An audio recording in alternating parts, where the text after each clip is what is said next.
Hello বন্ধুরা, good morning. তো চলো আজকের ব্লগটা এখন থেকে স্টার্ট করছি। আজ সারাদিন কী করে না করি সমস্ত কিছু তোমাদের সঙ্গে শেয়ার করবো, ভিডিওটা কন্টিনিউ দেখতে থাকো। তো সকালবেলা ঘুম থেকে উঠেই কিন্তু ফ্রেশ হয়ে গেছিলাম। তারপর কি সকালের টিফিনে কি ব্যবস্থা করব ভাবতে ভাবতে তো ভাবলাম চলো আজকে একটু পেঁয়াজি করি, কারণ আজকে কিন্তু লোক হয়েছে। আজকে ধান কাটার জন্য কিন্তু লোক হয়েছে, দুজন লোক খাবে বাড়িতে। তো তার কারণে কিন্তু সকালের টিফিনটা বানাবো বলে কিন্তু পেঁয়াজ কাটতে বসে গেছিলাম। সাইডে কিন্তু কাকিমাও বসেছিল আমার সঙ্গে, একটু এসেছিলো সকালবেলায়, বসে কিন্তু গল্প করছিলাম। আমি এদিকে পেঁয়াজও কাটছিলাম, ওই সাইডে কাকিমাও বসেছিল। আর আমার মেয়ে তো দেখলে বদমাইশি করে চলে গেল। তো তাড়াতাড়ি আজকের একটু সকালের টিফিনটা বানিয়ে নিচ্ছি, কারণ 8টার দিকে আমাকে বেরোতে হবে, ICDS-এ যাবো মেয়েকে নিয়ে। তো পেঁয়াজ কেটে নিয়েছিলাম, তারপর কিন্তু পেঁয়াজের মধ্যে লবণ দিয়ে কিন্তু রেখে দিয়ে গেছিলাম, কারণ পেঁয়াজের মধ্যে লবণটা রেখে দিলে না পেঁয়াজটা একটু নরম হয়ে যায়, তাড়াতাড়ি কিন্তু ভাজাও হয়ে যাবে। তার কারণে কিন্তু পেঁয়াজের মধ্যে লবণ মাখিয়ে কিন্তু চলে গেছিলাম স্নান করতে। স্নান কমপ্লিট করে এসে এইদিকে দেখো এখন কিন্তু পেঁয়াজি বানাবো বলে কিন্তু লঙ্কার গুঁড়ো, হলুদ আর তোমার বেসন সমস্ত কিছু দিয়ে কিন্তু আমি ভালো করে মাখিয়ে নিয়েছি। ভালো করে মাখিয়ে নেওয়ার পর এখন কিন্তু পেঁয়াজিগুলো ভাজতে শুরু করে দেব, কারণ বাড়িতে তো লোক হয়েছে জানো, তাড়াতাড়ি একটু রান্নাবান্না করে নিতে হবে। দুপুরে বলো বা এই সকালে বলো, সকালের টিফিন বলো বা দুপুরের খাওয়া দাওয়া বলো, এগুলো একটু তাড়াতাড়ি করে নিতে হবে। বাড়িতে লোকজন হলে কি বলো তো, বাড়ির লোকজন যারা একটু দেরি হলেও কোনো অসুবিধা নেই, কিন্তু বাইরে থেকে লোক কাজ করছে, তো তার কারণে কিন্তু এই ঠিক টাইমে কিন্তু খাওয়াটা দিয়ে দিতে হবে। আর এইদিকে আমার একটু তাড়া আছে, কারণ মেয়েকে নিয়ে ICDS-এ যাবো, তো তার কারণে কিন্তু পেঁয়াজিগুলো বানিয়ে নিয়েছিলাম। পেঁয়াজিগুলো বানিয়ে নেওয়ার কমপ্লিট করে তারপর কিন্তু মা বলল তুমি নারকেলটা ছাড়িয়ে দিয়ে যাও, কারণ নারকেলটা আমি ছাড়তে পারবো না। তো তার কারণে কিন্তু কচি একটা নারকেল ছিল, ওইটাকে কিন্তু আমি এখন ফাটাতে শুরু করে দিয়েছিলাম, ছাড়িয়ে নিয়েছিলাম, তারপর কিন্তু ফাটিয়ে নিয়েছি। এখন স্নান কমপ্লিট করে নিয়েছি, চুলটুল আঁচড়াবো, ফ্রেশ হবো, তারপর কিন্তু যাবো মেয়েকে নিয়ে ICDS-এ।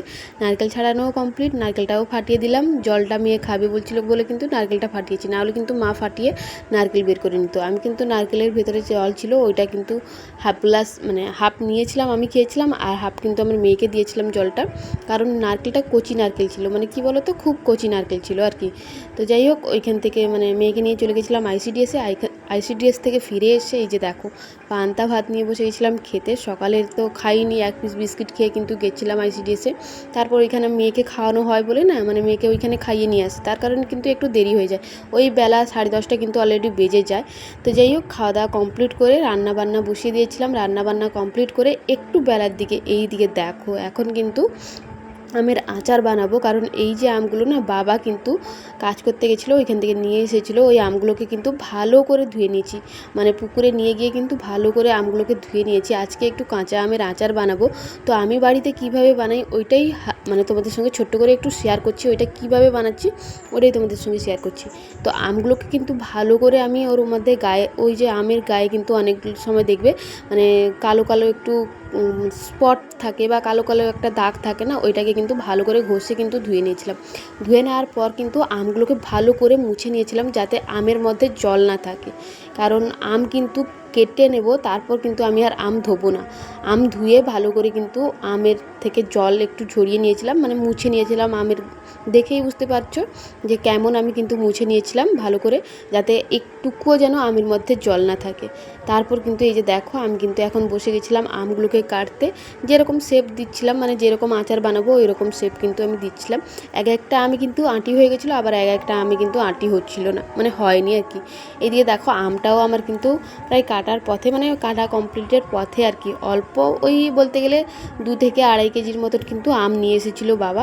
এখন আমি কাটছিলাম, আর এই সাইডে দেখো মেয়ের অবস্থা, একটা একটা করে আম নিয়ে যাচ্ছিলো আর খাচ্ছিল।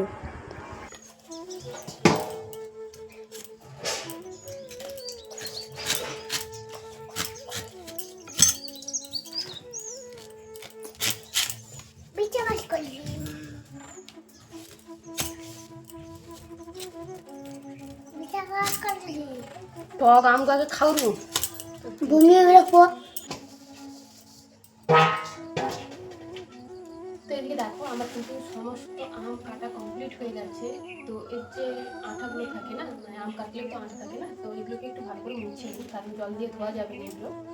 এখন এগুলোকে ভালো করে একটু মুছে নিচ্ছি।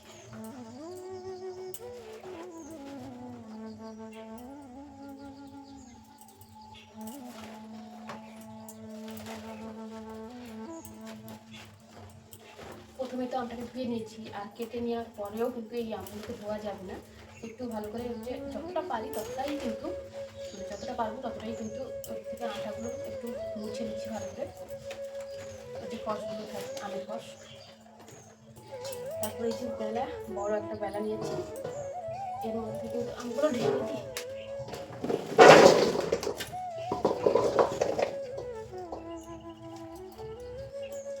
এখন এর মধ্যে 2 চামচ 3 চামচ লবণ দেবো।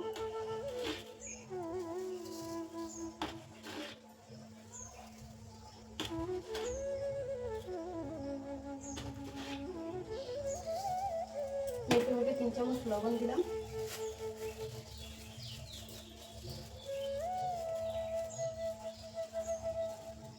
আর 2 চামচ হলুদ দেবো। 1 চামচ,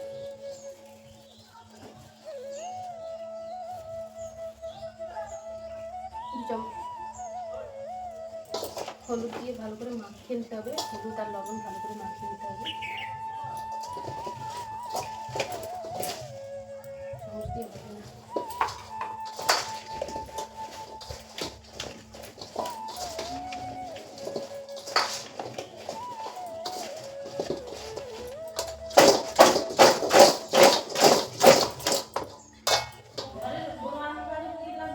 তো এখন দেখো ছাদে চলে এসেছিলাম। ছাদে কিন্তু নেট ছিল, ওই নেটটাকে কিন্তু ভালো করে মেলে দিয়েছিলাম। তার উপরে কিন্তু আমগুলোকে ঢেলে দেব, কারণ আমগুলোকে কিন্তু একদিন আপাতত রোদ খাওয়াতে হবে। তো তার কারণে কিন্তু আমের মধ্যে লবণ আর হলুদটা যে ভালো করে মাখিয়ে দিয়েছিলাম না, তো এই যে দেখো এখন কিন্তু আমি নেটের মধ্যে ঢেলে দিচ্ছিলাম। নেটের মধ্যে ঢেলে দিয়ে এটাকে কিন্তু আজকে যে রোদটা পুরো পাক্কা রোদ, আজকের দিনটা কিন্তু ওই 7-8 ঘন্টা কিন্তু রোদটা খাওয়াতে হবে। চলো এখন বিকালবেলা ভাজা মশলাটা করে নিই। বিকালবেলা কিন্তু এই যে কড়াই বসিয়ে কিন্তু শুকনো কড়াইয়ের মধ্যে কিন্তু লঙ্কা, যে শুকনো লঙ্কা থাকে ওইগুলো কিন্তু পরিমাণ মতো নিয়ে কিন্তু ওর বটিগুলো ছাড়িয়ে কিন্তু হালকা করে ভেজে নেব, বেশি ভাজবো না, কারণ পরপর কিন্তু মশলাগুলো পড়বে, বাদবাকি যেই মশলাগুলো আছে ওর সঙ্গেও কিন্তু লঙ্কাগুলো হালকা হালকা গরমও হয়ে যাবে, ভালো করে কিন্তু ভাজাও হয়ে যাবে। তো যাই হোক, লঙ্কাগুলো হালকা ভেজে নিয়েছিলাম। তারপর কিন্তু মেথি 1 চামচের থেকে 1 চামচ বা এর থেকে একটু বেশি দিয়েছিলাম, কারণ বেশি মেথি দিলে কিন্তু তেতো হয়ে যাবে। তো তার কারণে কিন্তু কম মেথি দিয়েছি। আর মেথিটাকে হালকা ভেজে তারপর কিন্তু মৌরি দিয়ে দিয়েছিলাম। মৌরিটাকেও কিন্তু হালকা করে ভেজে নিচ্ছিলাম, আর মেথিটাকেও কিন্তু হালকা করে একটু ভেজে নেবে, মানে হালকা ভাজার চেষ্টা করবে, কারণ হালকা না ভাজলে না, মেথিও যদি একটু বেশি ভাজা হয়ে যায় তাহলে কিন্তু মেথিটা তেতো হয়ে যাবে আর কি। তো হালকা করে কিন্তু মৌরিটাকে ভেজে নিয়েছিলাম। মৌরিটাকে ভেজে নেওয়ার পর এই যে জিরে দিয়ে কিন্তু হালকা করে ভেজে নেব।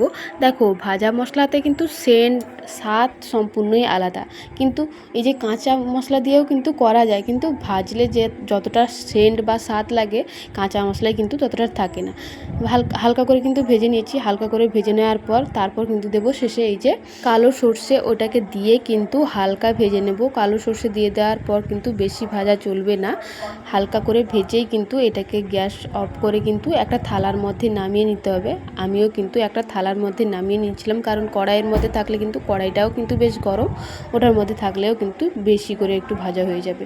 বেশি ভাজা হয়ে গেলে কিন্তু সেন্টটা যেটা থাকে ওটাও কিন্তু উড়ে যাবে। যাই হোক, আমি কিন্তু মশলাগুলোকে হালকা ঠান্ডা হতে কিন্তু রেখে দিয়েছি, ওই সাইডে হালকা ঠান্ডা হবে, আর এই সাইডে কিন্তু আমি বসিয়ে দিয়েছিলাম কড়াইয়ের মধ্যে কিন্তু যতটা পরিমাণ আমার তেল লাগবে ওই তেলটাকে কিন্তু মানে গরম করে নিচ্ছিলাম। যতক্ষণ না ধোঁয়া উঠছে ততক্ষণ কিন্তু আমি তেলটাকে গরম করে নেব। তারপর কিন্তু ওই তেলটা থেকে ধোঁয়া ওঠার পর কিন্তু আমি কিন্তু গ্যাসটাকে অফ করে হালকা তেলটাকে মানে কি বলবো, হালকা মানে 0.5% মতন কিন্তু তেলটাকে ঠান্ডা করে নিতে হবে। আর মশলাগুলো, ভাজা মশলাগুলো যেগুলো ছিল ওইগুলোকে কিন্তু হাফ ভাঙা মতন কিন্তু মানে মশলাগুলোকে গুঁড়ো করেছি, পুরো মিহি কিন্তু গুঁড়ো করিনি। তারপর কিন্তু কালো জিরে যেটা বলে ওইটাকে কিন্তু দিয়ে দিয়েছিলাম ওই তেলের মধ্যেই, কিন্তু দেখেই বুঝতে পারছো। তারপর কিন্তু দিয়েছিলাম জোয়ানটা হচ্ছে মেন জিনিস। জোয়ানটা দিলে কিন্তু আচার খেলে কিন্তু ওই যে অ্যাসিড বা অম্বল হয়ে যায় না, ওই জিনিসটা কিন্তু হবে না। কাঁচা জোয়ান আর কাঁচা জিরে ওইটাকে কিন্তু দিয়ে তেলের মধ্যে ভালো করে মিশিয়ে নিয়েছিলাম। তারপর কিন্তু ভাজা মশলা যেগুলো ছিল ওইগুলো দিয়ে কিন্তু ভালো করে কিন্তু মিশিয়ে নিয়েছিলাম। তারপর দিয়েছিলাম কিন্তু বিট লবণও কিন্তু দিতে হবে, ওই 2 থেকে 3 চামচের মতন কিন্তু আমি বিট লবণটা দিয়েছিলাম। তারপর কিন্তু যেরকম পারবে ওই রকম মানে দেখে নেবে যে আচারের মধ্যে লবণটা ঠিক আছে নাকি কম হয়ে গেছে। যদি কম হয়ে যায় তাহলে নর্মাল লবণ যেগুলো ওইগুলো দিতে পারো। লবণটা দিয়ে কিন্তু ভালো করে মিশিয়ে নিয়েছিলাম। তারপর কিন্তু দিয়েছিলাম ভিনিগারটা দেওয়া হয় কী কারণে অবশ্যই অনেকেই জানো, কারণ ভিনিগারটা দেওয়া হয় আমটা একটু সিদ্ধ হওয়ার জন্য। একটু নরম হওয়ার জন্য কিন্তু ভিনিগারটা দেওয়া হয়। আর আমের যে আচারটা সেটাও কিন্তু অনেক দিন টেকসই হয়, মানে অনেক দিন থাকে আর কি। ভিনিগারটা দিয়ে কিন্তু ভালো করে মিশিয়ে নিয়েছিলাম, ওই 1 চামচের মতন কিন্তু ভিনিগার দিয়েছিলাম। তারপর এদিকে দেখো অল্প অল্প করে আম কিন্তু ঢেলে আমি ওই যে মানে আচারের যে মানে তেলের সঙ্গে যে মশলাগুলো মাখিয়েছিলাম ওগুলোর মধ্যে ঢেলে কিন্তু ভালো করে মিশিয়ে নিচ্ছিলাম। আর সঙ্গে আমার মেয়েও চলে এসেছিলো, দেখেই বুঝতে পারছো আমি দুপুরবেলা না ঘুমিয়ে কিন্তু এই কাজটা করছিলাম। হঠাৎ করে দেখি মেয়েও কিন্তু দুপুরবেলা ঘুম থেকে উঠে পড়েছে। যা গরম পড়েছে এই গরমেও কিন্তু ঘুমানো অসম্ভব, মানে দুপুরবেলা তো ঘুম আসেই না, মানে ফ্যান চললেও গরম হাওয়া আর ঘুমানোও যায় না। রাত্রেবেলা যদিও ঘুম আসে তাহলে ওই বেলা মানে রাত 12টা 1টা 1:30টার দিকে ঘুম আসবে, না হলে কিন্তু ঘুম আসবে না। এইদিকে দেখো মশলার মধ্যে কিন্তু আমগুলো ভালো করে দিয়ে মিশিয়ে নিয়েছিলাম। এখন কিন্তু কাঁচের একটা বয়াম ভালো করে কিন্তু ধুয়ে নিয়েছিলাম, ওটাকে পরিষ্কার করে এই যে এখন কিন্তু আচারগুলোকে ভরে দিচ্ছিলাম। আচারগুলো ভরে দেওয়ার পর কিন্তু শেষে তেল ঢেলে দেবো, মানে আচারের ওপরে যেন তেলটা ভেসে থাকে। আর সকাল থেকে এই আচার নিয়ে বসে আছি, মানে কি বলবো, দুপুরে রান্নাবান্না কমপ্লিট করে লোককে কিন্তু মা খেতে দিয়ে দিয়েছিল, তারপর কিন্তু আমি এই আচার নিয়েই পড়ে আছি। একদিকে আমার মেয়ে কান্নাকাটি শুরু করলো যে ও আচার ভরবে বলে। তো চলো আজকের ভিডিওটা এই পর্যন্তই।